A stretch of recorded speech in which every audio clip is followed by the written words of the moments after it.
Hey bookworms, I'm Addison Bray, your junior Miss Missy Cosmos, and today my family and I have been outside enjoying this beautiful weather, and I thought I'd sit by the pool and read you a story about our favorite mermaid, Ariel. And today our story is going to be The Little Mermaid, Ariel's Beginning. Atlantica was a magical kingdom under the sea, ruled by kind-hearted King Triton and Queen Athena. It was full of music, laughter, and happy mer people. The king and queen had 7 little daughters. Queen Athena loved music, and every night she sang the princesses a lullaby just for them. The youngest, Ariel especially, adored her mother's singing.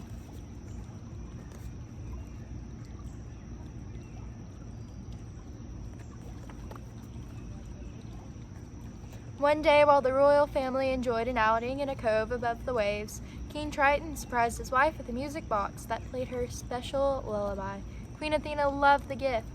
Suddenly, a dark shadow fell over the royal family, a pirate ship. King Triton rushed the princesses to safety, but Queen Athena had left her music box behind on the rocks. She raced back to get it. The king looked on helplessly as the queen was lost forever. Heartbroken, King Triton threw the music box out to sea. He blamed music for what had happened to Queen Athena and banned music from Atlantica forever.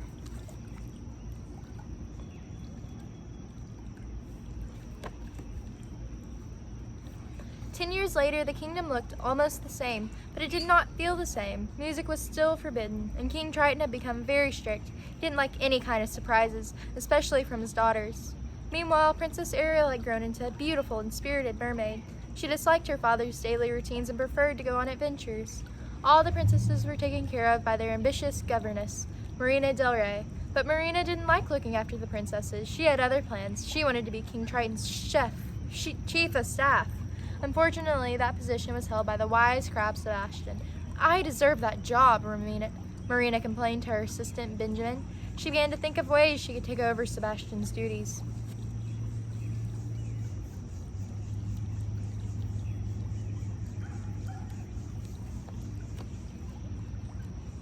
One day, Ariel disrupted the family's daily swim by tickling her sisters with seaweed.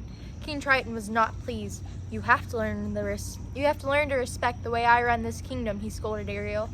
As punishment, King Triton made Ariel scrape barnacles all day. While she was working, she heard a tuneful bop, bop, bop, dee bop.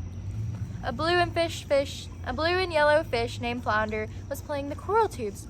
"Can you do that again?" the little mermaid asked. Suddenly, 2 pale swordfish appeared. "Halt," one guard said. "All music is forbidden in the kingdom." Luckily, Ariel helped Flounder escape, and the two became fast friends.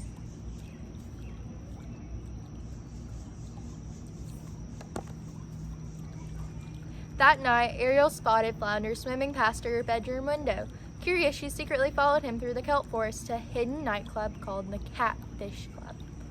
Ariel couldn't believe her eyes and ears. On stage, a band was playing a lively calypso song. Then the star of the show appeared. It was Sebastian! "You never saw this," the crab told Ariel as he hurried away. He knew music was forbidden, and he was worried that Ariel would tell her father about the club. "No, wait, I won't tell," cried Ariel, but everyone swam off and hid.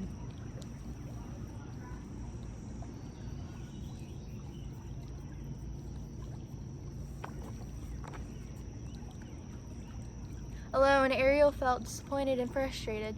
Her tail accidentally brushed against a bass string. She loved the sound. Soon she was playing the instruments and singing. Flounder, Sebastian, and the band came out from hiding when they heard the little mermaid's beautiful voice. Realizing how much Ariel loved music, Sebastian made her take the musician's oath.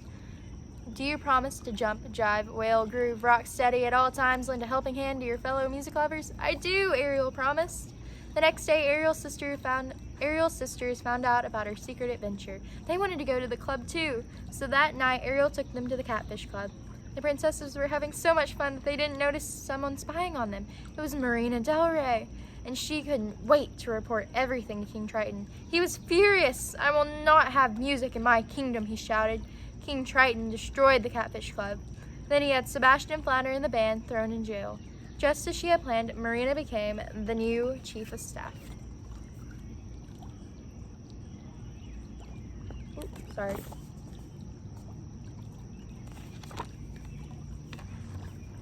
Ariel felt very sad when she saw her friends behind bars, so she secretly freed Sebastian, Flounder, and the band. "Without music, this place just isn't home," Ariel told them. "The Together they all decided to run away and never return to Atlantica.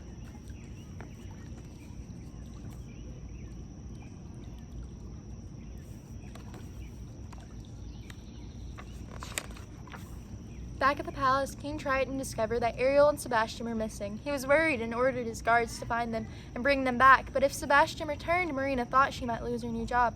"What are you going to do?" asked Benjamin. "Whatever it takes to get rid of Sebastian," said Marina. "But what about Ariel?" Benjamin replied. "You're right, she'll tattle. I'll have to get rid of her too." With her evil pet eels, Marina set out after Ariel and Sebastian. Far from Atlantica, Ariel spotted something shining in the rocks at the bottom of the sea. It was her mother's music box from so many years ago. "When your mother died, the whole kingdom was heartbroken," Sebastian told Ariel. "The heart that never healed was your father's. He'd forgotten what it was like to be happy," said Ariel. "I have to bring this back to him."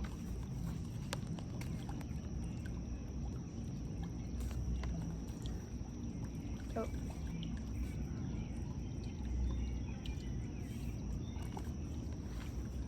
Ariel, Flounder, and Sebastian decided to return to Atlantica. Along the way, they swam right into Marina and her eels. "Sick 'em, boys," said Marina, who was dressed in full battle gear. The friends tried to escape, but they were surrounded. Luckily, the rest of the band arrived just in time. They had remembered their oath to always help out a fellow musician.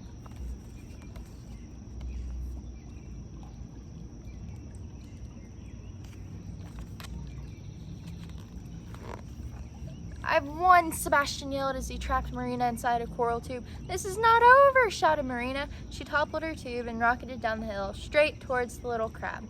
Ariel quickly jumped in front of her friend to protect him. She was knocked into a deep ravine. Just then King Triton arrived. Seeing his daughter in danger, he rushed down to save her. As King Triton lifted the unconscious Ariel into his arms, the music box fell from her hand and began to play. King Triton remembered how happy his family used to be. He softly sang the Queen's lullaby to his daughter. "I'm sorry I didn't listen," King Triton told the little mermaid. Ariel slowly opened her eyes and hugged her father. "Daddy, let's go home."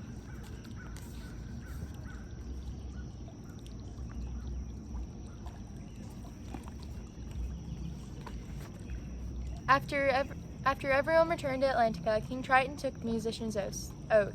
"I hereby decree that music will once again ring clear from one end of my kingdom to the other," King Triton announced. Everyone cheered. Ariel couldn't have been happier. The whole kingdom celebrated with music, dancing, and laughter.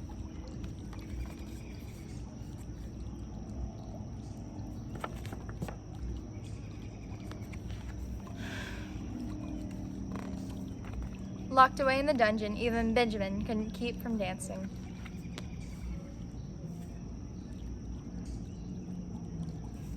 Thank you so much for joining me today, bookworms, and have a great rest of your night. Bye!